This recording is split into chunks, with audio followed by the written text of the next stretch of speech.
नमस्कार, मी पल्लवी.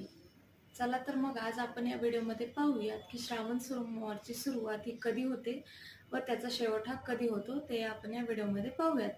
तसेच आपल्या सर्वांनाच माहिती आहे की श्रावण सोमवार हा महादेवाला अत्यंत प्रिय असलेला महिना आहे आणि या महिन्यामध्ये श्रावण सोमवारचे व्रत केले जातात. तसेच काही लोक तर श्रावण महिना हा पूर्ण उपवास करतात आणि या महिन्यामध्ये महादेवाची पूजा केली जाते. तसेच अभिषेक केला जातो आणि 108 वेळा ओम नमः शिवाय याचा जपही केला जातो. तर चला तर मग आपण पाहूयात की श्रावण सोमवार हा कधी येतो, तसेच शिवमोठ ही कोणती आहे व ती शिवमोठ अर्पण केल्यानंतर आपल्याला काय फळ भेटते ते आपण या व्हिडिओमध्ये पाहूयात.